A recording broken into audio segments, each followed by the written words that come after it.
Hello friends, welcome to S academy. तो friends, आप लोगों में से बहुत सारे लोगों का कन्फ्यूज़न आ रहा था कि भैया अब जो नीट में जो टाइम बचा है वो फरवरी, मार्च, अप्रैल 3 मंथ्स ही बचे हैं।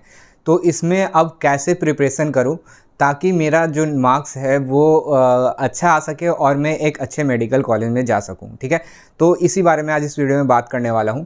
तो चलिए ज़्यादा टाइम वेस्ट नहीं करते, इस वीडियो में आगे बढ़ते हैं। तो देखिए, आपके पास टाइम कितना बचा है? फरवरी, मार्च, अप्रैल, ये 3 मंथ्स ही बचे हैं। 3 मंथ्स जो होता है ये बहुत ज़्यादा इंपॉर्टेंट होता है। इन 3 मंथ्स में आपको क्या स्ट्रैटेजी लेके चलना है ताकि आप नीट में जो है 650 प्लस 660 प्लस जो है स्कोर कर सको। ठीक है, और इसी चीज़ के बारे में बात करने वाला हूँ।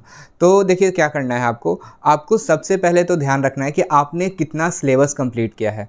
अगर आपने सिलेबस कंप्लीट कुछ कर लिया है और कुछ नहीं भी किया है तो उसको किस तरीके से कंप्लीट करना है, और आपने जो कंप्लीट कर लिया है उसको कैसे करना है। ठीक है, क्योंकि देखो, नीट में सिलेक्शन का मेन जो मोटो होता है, मेन इम्पॉर्टेंट चीज़ जो होता है उसमें आपका रोल निभाता है आपका रिवीजन जो होता है सबसे इम्पॉर्टेंट होता है। अगर आप रिवीजन नहीं करोगे तो आपका नीट का सिलेक्शन बहुत कम हो जाएगा चांसेस, क्योंकि देखो, जब तक आप रिवीजन नहीं करोगे आपका एक्यूरेसी नहीं बढ़ेगा। तो सबसे इम्पॉर्टेंट होता है नीट में सिलेक्शन के लिए आपको एक्यूरेसी बढ़ाना। ठीक है, एक्यूरेसी बढ़ाने के लिए आप एक ही चीज़ कर सकते हो, आप रिवीजन कर सकते हो और रिवीजन के साथ जो है प्रैक्टिस कर सकते हो, तभी आपका क्या होता है, सिलेक्शन हो सकता है। ठीक, तो कैसे करना है? देखो, आपको सबसे पहले तो आप डेफिनेटली, अगर आप इस तरीके से देख रहे हो कि नीट जो है 3 महीने बाद है और अभी से आप तैयारी स्टार्ट कर रहे हो, तो आपको बहुत ज़्यादा डेडिकेटेड होना होगा। ठीक है, तो उसमें सबसे पहले आपको जो पढ़ना है उसके लिए भी आपको अलग टाइम डिवाइड करना होगा, और जो आपने रिवीजन करना है उसके लिए भी आपको अलग टाइम डिवाइड करना होगा। ठीक है, क्योंकि मैं भी ऐसा ही क्या करता था। ठीक है, क्योंकि देखो, कोई भी ऐसा रिपीटर नहीं होता है जो कि बहुत ध्यान से ही हमेशा पढ़ते रहता है, नहीं, उसमें डिस्ट्रैक्शन बहुत सारे आते हैं।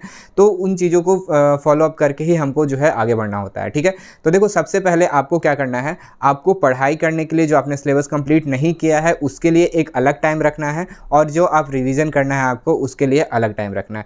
तो आप एक दिन का पूरा डिसाइड कर लो कि कितना पढ़ाई करना है, उसके अकॉर्डिंग जो है आप 50% टाइम जो है वो सिलेबस कंप्लीशन पे दो, और 30% टाइम जो है रिवीजन को दो, और 20% टाइम जो है आप अभी फ़िलहाल प्रैक्टिस के लिए दो। ठीक है, क्योंकि देखो, आप रिवीजन नहीं करोगे, आपका सिलेबस कंप्लीट नहीं होगा, तो प्रैक्टिस करने का कोई मतलब बनेगा नहीं। तो आप उस तरीके से करना। ठीक है, और आप कोशिश करना है कि क्वेश्चन वाइज रिवीजन करें, कि क्वेश्चन सॉल्व करें और मुझे क्या नहीं आ रहा है उसके बेसिस पे जो है रिवीजन करें। ठीक है, तो पहले आपको क्या करना है, देखो, आपका 50% टाइम तो आपने आप दे दोगे उसको, जिसका आपका सिलेबस कंप्लीट नहीं हुआ उसको दे दोगे, और बाकी 50% जो टाइम बचेगा, सबसे पहले आपको 20% टाइम जो देना है वो देना है आपको क्वेश्चन सॉल्विंग पे। ठीक है, पहले क्वेश्चन सॉल्व करना है, जो आप चैप्टर पढ़ रखे हो उसका क्वेश्चन सॉल्व करो, और उसके साथ साथ आप जब क्वेश्चन सॉल्व कर रहे हो तो उस चीज़ को ध्यान दो कि आपका किस टॉपिक से क्वेश्चन नहीं बन रहा है। ठीक है, और जो टॉपिक से क्वेश्चन नहीं बन रहा है उसको ले जाके आप वहाँ से जो है रिवाइज करो साथ में ही। जब क्वेश्चन सॉल्व कर रहे हैं तो आपका उस चीज़ का उस टॉपिक का क्वेश्चन नहीं बन रहा है, उसको साथ में ही रिवाइज कर लिए, फिर उसके क्वेश्चन सॉल्व करें आगे। तो इस तरीके से लेके आपको चलना है। अभी का फिलहाल का सिनेरियो ये है। ठीक है, उसके बाद देखो, आप ये चीज़ तो कर लोगे, आपका सिलेबस भी कंप्लीट हो जाएगा, आपका रिवीजन भी हो जाएगा, आपका क्वेश्चन प्रैक्टिस भी हो जाएगा। लेकिन इसके बाद क्या?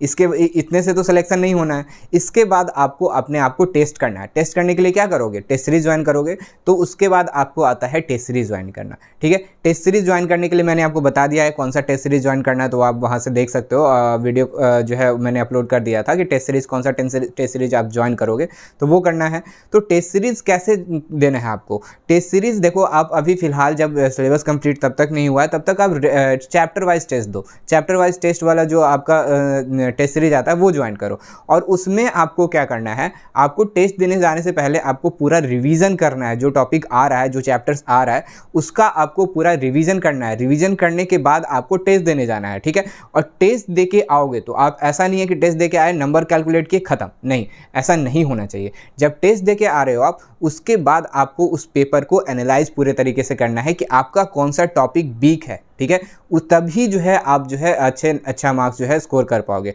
और आपका सारा टॉपिक क्लियर हो पाएगा। तो ये चीज़ें जो है आपको अभी फ़िलहाल करना है, इससे ज़्यादा कुछ करने की ज़रूरत नहीं है, यही चीज़ें इंपॉर्टेंट होती है। तो सबसे इंपॉर्टेंट चीज़ क्या है नीट के प्रिपरेशन के लिए? आपका रिवीजन और टेस्ट, ठीक है। तो ये चीज़ आपको ध्यान रखना है। आप जल्दी से सिलेबस कंप्लीट करो ताकि आपका लास्ट का 2 महीना जो है वो आपके लिए रिवीजन के लिए ही रहे। जितना बार आप रिवाइज करोगे, जितने बार आप एनसीईआरटी को पढ़ोगे, तो उतना आपके लिए बेहतर होगा। मैंने आपको बायोलॉजी का स्ट्रैटेजी में भी बताया है कि आपको सिर्फ और सिर्फ एनसीईआरटी पे ही फोकस करना है, ठीक है। ज़्यादा इधर उधर नहीं जाने की ज़रूरत है। तो आप एनसीईआरटी को फोकस करो, एनसीईआरटी को जितना बार हो सके उतना बार पढ़ाई करो। तो ये सब चीज़ें करनी है।